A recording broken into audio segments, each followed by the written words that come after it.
Welcome to language on again. सभी दोस्तों का एक बार फिर से स्वागत है। मैंने प्रीपोजिशन का इंट्रोडक्शन चैप्टर पढ़ा चुका हूँ। उसमें मैंने बताया था कि कार्य के आधार पे हम लोग क्या करते हैं, प्रीपोजिशन के 4 भागों में बांटते हैं। अब देखिए, प्रीपोजिशन के जब 4 भागों में बांटते हैं तो उसमें पहला जो प्रीपोजिशन था, प्रीपोजिशन ऑफ डायरेक्शन, उसको लेकर के हम आया हूँ कि मात्र दो का हम चर्चा करते हैं प्रीपोजिशन में यूज का। प्रीपोजिशन ऑफ डायरेक्शन में टू और टुवर्ड्स दोनों का क्या मतलब होता है, के तरफ या की ओर, लेकिन दोनों के यूज में अंतर है। अब सपोज देखिए, टू का यूज कहाँ करेंगे और टुवर्ड्स का यूज कहाँ करेंगे, ये हमें जानना जरूरी है। उसी प्रकार से इधर ऐड का यूज कहाँ करेंगे और ऑन का यूज कहाँ करेंगे, ये हमें जानना जरूरी है। चलिए, तो टू का प्रयोग हम लोग कहाँ करेंगे, तो उसमें देख लीजिए कि जो स्थान फिक्स है, यानी निश्चित स्थान पे हम जा रहे हैं और उस चीज के बारे में अगर हम बताते हैं तो उसको क्या कहते हैं, टू का प्रयोग करेंगे। लेकिन कोई स्थान निश्चित नहीं है और वहाँ हम जाते हैं, वहाँ फिक्स नहीं होता है, निश्चित नहीं होता कि हम उस स्थान पे जाएंगे, तो उस परिस्थिति के लिए हम लोग टुवर्ड्स का प्रयोग करते हैं। दोनों में की ओर होता है। देखिए, जैसे कहेंगे कि मोहन स्कूल गया है। अब मोहन स्कूल गया तो फिक्स स्थान पे गया है। मोहन स्कूल एक निश्चित अवस्थित स्थान है जहाँ गया है। लेकिन मोहन स्कूल के ओर गया है, इसमें क्या है कि मोहन स्कूल भी जा सकता है या स्कूल से पहले भी रह सकता है या फिर स्कूल के बाद भी जा सकता है। तो यहाँ हम लोग निश्चित स्थान को नहीं दर्शाए, दोनों में लक्ष्य दर्शा रहा है, लेकिन निश्चित और अनिश्चित की बात है। तो जब स्कूल गया है, निश्चितता को दर्शाएं तो टू, और अनिश्चितता को दर्शाएं तो टुवर्ड्स लगाएंगे। तो यहाँ बना ही लीजिए, Mohan has gone to school. इसी में क्या हो जाएगा, Mohan has gone towards school.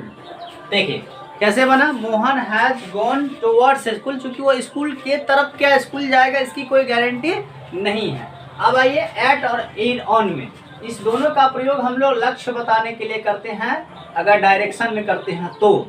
इसके अलावा हम लोग जब बताएंगे प्रीपोजिशन ऑफ प्लेस पढ़ाएंगे तो उसमें एट और इन के साथ आएगा। प्रीपोजिशन ऑफ टाइम पढ़ाएंगे तो उसमें भी एट और इन के साथ आएगा, लेकिन यहाँ अलग है, एट और ऑन के साथ। तो लक्ष्य बताने में भी हम लोग क्या करते हैं कि एक छोटा सा लक्ष्य होता है, आमने सामने का लक्ष्य होता है। उस लक्ष्य में क्या होता है तो हम लोग एट प्रयोग करते हैं। आमने सामने का लक्ष्य होगा तो एट प्रयोग करेंगे, और एक पहले से साजिश किया हो या आमने सामने का लक्ष्य नहीं होता, उस परिस्थिति में हम लोग ऑन का प्रयोग करते हैं। जैसे कि एट में डालेंगे लाफ एट।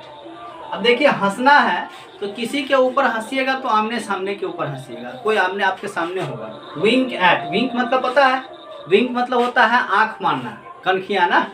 अब देख लीजिए, इसके अलावा आप जो है स्माइल एट दे सकते हैं, विंक एट दे सकते हैं, लाफ एट दे सकते हैं। तो ये आपको एक जब भी हम ये काम करेंगे तो सामने बंदा हाजिर होगा। लेकिन दूसरा जो आपका ऑन वाला है, इसमें क्या है, ये पहले से होगा। जैसे मेक एन अटैक ऑफ, देखिए यहाँ जो है, ये दोनों लक्ष्य में क्या अंतर है, ये छोटा सा लक्ष्य आमने सामने होगा और इस लक्ष्य में क्या है, ये थोड़ा सा बड़ा लक्ष्य है और पहले से हम लोग क्रिएट करके रखते हैं, लक्ष्य के बारे में जानते रहते हैं। तो उस परिस्थिति में क्या करेंगे, तो make an attack on fallen, किसी चीज़ पे गिरना कूदना, ये फॉलन इसका आमने सामने का कोई लक्ष्य नहीं होता है। तो इस तरह से हमने क्या देखा कि एक माइनर सा जो है सो डिफरेंट होता है, लेकिन उसके यूज जब हम करते हैं तो उस यूज में क्या होता है कि हमारा सेंटेंस रॉन्ग हो जाता है और उस परिस्थिति में हम अच्छे मार्क्स नहीं ला पाते हैं। तो ये सिर्फ 12 के लिए, अभी हम लोग जितना क्लास कर रहे हैं ग्रामेटिकल का, ना सिर्फ 12 के लिए है, ये आपको जितने भी कॉम्पिटिटिव एग्जाम्स हैं सबके लिए हैं। आप सिर्फ वीडियोज़ को देखते रहें, चैनल को सब्सक्राइब करें और लोगों को शेयर करें ताकि लोगों को भी दिखाएं, लोगों को पढ़ने के लिए प्रेरित करें। धन्यवाद।